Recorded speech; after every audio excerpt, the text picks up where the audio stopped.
kind of scary with this economy when you get like reports that saying these are the professions that are going to make money in the long run, but those none of those professions are the ones that you're necessarily interested in or working towards right Uh-huh.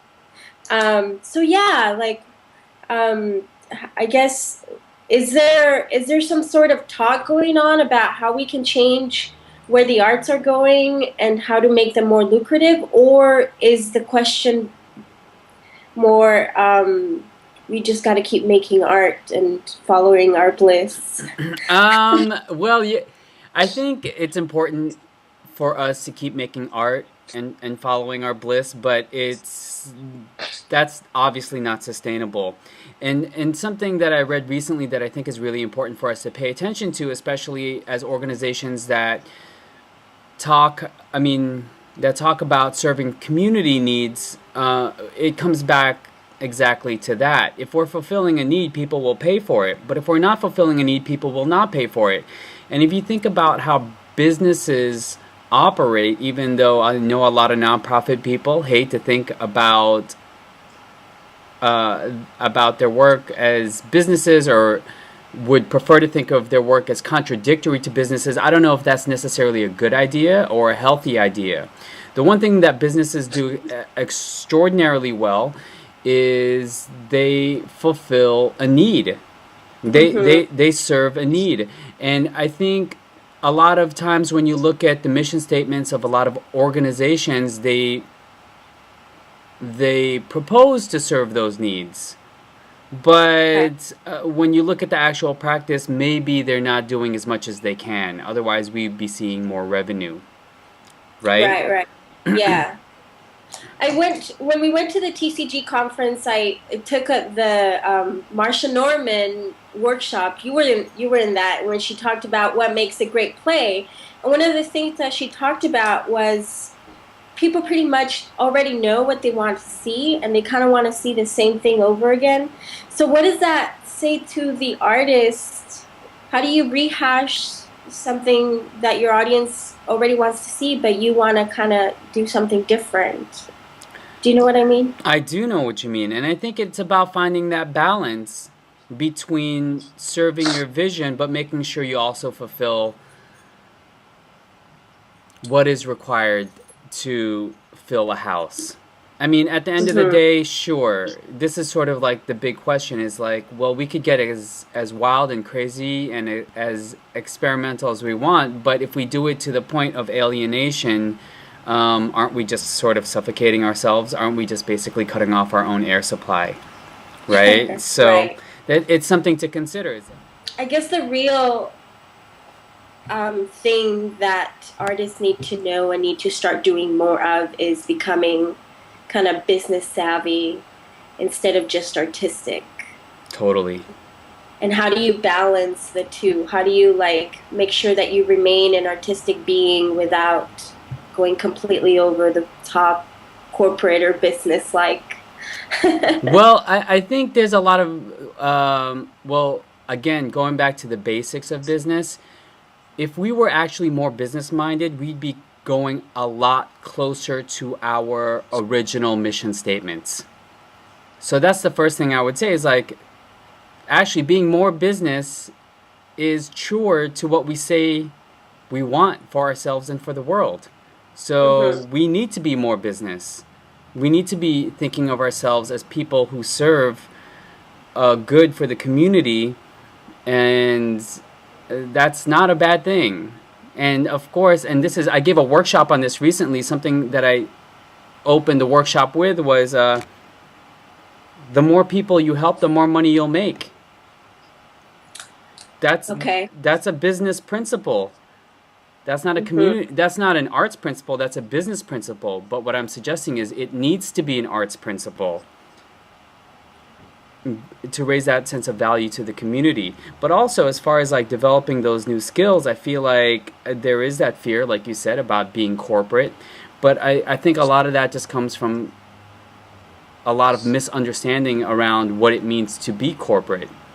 Hmm. Nonprofit is just a legal status. Corporate is just a legal status. It doesn't necessarily need to be your identity. Right. right? Nonprofit doesn't mean I'm anti-profit, and corporate doesn't mean I'm, brutalizing my employees working in a sweatshop in, half a country away or whatever. Right, And right. so we just need to get more savvy on what it means to have money in these days and times.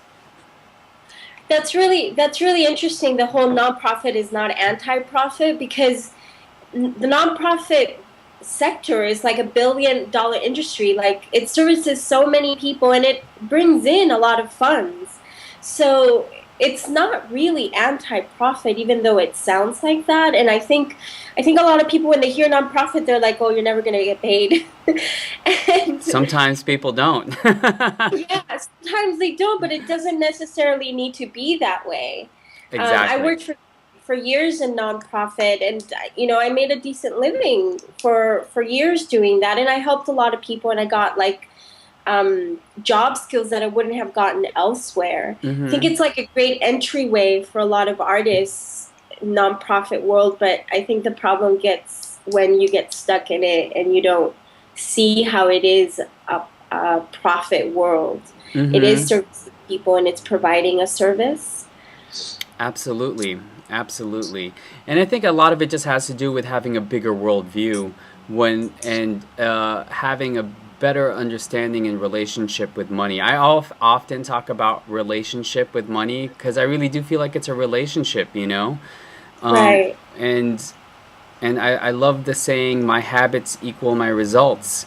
Oftentimes, people look at not having money as something that's systemic, but Right. maybe it's more personal than that. We need to really check ourselves. Right. I think one of the things I want to touch on is, I think in one of your blogs you mentioned that you need to first be okay to help other people before you start helping. Do you know what I'm talking about? I think it's a recent blog that you wrote, which was, how can we keep talking about how we need to help each other, but we're not doing our own caregiving and caretaking in terms of money. So Right. we're poor trying to help another poor person. Yeah. And that So yeah, go ahead. so how do you get out of that hole so that you do what you say, which is the more people you help, the more money you make? Mhm. I feel like, well, it as far as being sustainable, I feel like that starts with self, you know? I think a lot of times people try to save other people's kids, try to raise other people's kids, but then they're not raising their own, you know? Right. Or Yeah. they'll tell people how to live, but maybe they themselves aren't totally living right. And I really do feel like we need to build that sense of sustainability so we could be examples for folks. I mean, as an educator myself, I think about all the kids that I stand in front of and how often other artist educators will say you can have a career in the arts, and I always think like maybe we should stop saying that for now until we could fully prove it to ourselves, because I would hate to break the hearts of these kids who think they could have a career in the arts while we were ourselves as adults haven't fully figured it out yet. So let's Right. figure it out first, and then share that dream instead of sort of like continuing the mythology of it all. Right. That's a little challenging, because the arts have been around for a long time, and this discussion has been happening for a while. So is it different now with all this technology? Like, we're talking via Skype right now about something like this. This Hmm. wasn't available years ago, and now there's social networking. So Hmm. is there more possibility to make those changes now than before? I would say yes, because I really firmly believe we're going through a cultural shift. And I Hmm. feel like Web 2.0 and social media has allowed us to experience all different kinds of entertainment and interactivity. And a lot of theaters, in particular, are seeing a drop in ticket sales. And there's a common misunderstanding and misconception that participation in the arts is actually down, But that's Right. because they're not looking at the internet. Participation in arts is actually up. It's Uh-huh. up by a lot. And so Right. that's we're experiencing a changing in the landscape. Social media has also made it possible for people to want to know more about each other, and transparency has now become a huge value. And so Mm-hmm. I think that changes things because it destroys the hierarchy. And for people who aren't willing to engage in that sense of transparency and that availability for dialogue, Right. they're the ones that are going to suffer the most in this cultural transformation that we're experiencing right now. So right now businesses can't run as usual. Right, because then you'll get a bad review on Yelp. You'll get a bad review on Yelp, or all kinds of things, all kinds of things. Instantaneously, yeah. But on the flip side, you could also get a good review on Yelp. You could develop audiences this way, but you can't do it just for the sake of selling a ticket. You have to do it because you're really engaging and truly taking care of your audience. And that is Right. something that's really different right now. In the old days, you could have really pissed off some people and not have suffered the consequences. And now you will suffer the consequences. So Mm-hmm. it's really important for people to understand how much more human we have to be in this day and age. Mm-hmm. So this cultural shift that you're talking about, it's being spearheaded by social media, but it's impacting the personal artist. Yes. I think it is because we're all connected. So there's no way that the individual artist is not going to feel it because because in the old and still current hierarchy, the bigger organization is what allows the individual artist room to grow and breathe. But now the Right. bigger organization is actually experiencing and undergoing this change. They're having to figure things out. And so it does impact the individual artist who wants to go through the traditional route. But Mm-hmm. on the flip side, to be a little bit more optimistic and hopeful, it also affects the individual artist in a good way, in that if they wanted to just get started, now they have no excuse at all to get started because everything's Right. available to them. Right. Right. Um, and I think what's happening with social media is that the artist is becoming the individual artist is becoming kind of an advocate for any production.